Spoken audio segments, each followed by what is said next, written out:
Okay, so let's take a pizza. You have 7 other friends, and it has 8 slices, enough for everyone.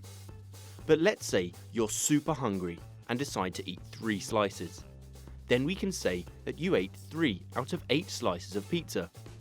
Therefore, 3/8 of pizza is in your belly, and your friends aren't happy with you. This type of number is called a fraction. You might sometimes hear the term vulgar fraction, but it's the same as a common fraction, like our 3/8, so nothing to worry about. Fractions have 2 parts, the numerator and the denominator. The numerator is the number that's on the top, and the denominator is the number that's on the bottom. Let's take our pizza as an example. 3 is the numerator and 8 is the denominator. Fractions can be written in 2 main ways. The first one is called a proper fraction, and the second is called an improper fraction, or a top-heavy. 3/8 is a proper fraction because its numerator is smaller than its denominator. So what is an improper fraction, you ask? An improper fraction is when the numerator is bigger than the denominator. For example, imagine you need to divide 10 candies among 6 kids. The results would be 10/6, or if simplified, 5/3. However, there is no easy way to understand these numbers.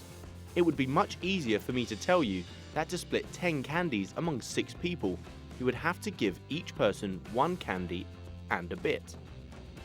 This way of rearranging fractions is known as mixed fractions. You start with an improper fraction when the numerator is greater than the denominator, and you change it to be represented as a number of wholes, and the remaining fraction which cannot be divided further. For example, if you were to have 7/6, you could write it as 1 whole and 1/6. What you do is essentially look for the nearest multiple of the denominator and the remainder.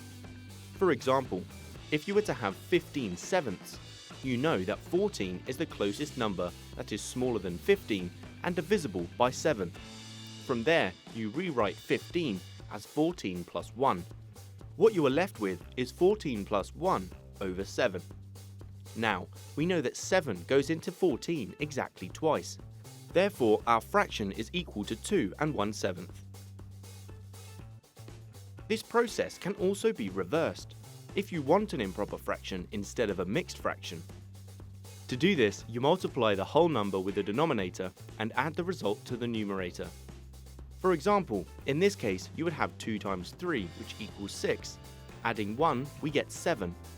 Therefore, our fraction is equal to 7/3. Now you try. Pause the video and work it out. Did you get them right? Now you should know what improper fractions are and how to convert them to mixed numbers. If you liked the video, give it a thumbs up and don't forget to subscribe. Comment below if you have any questions. Why not check out our FuseSchool app as well? Until next time.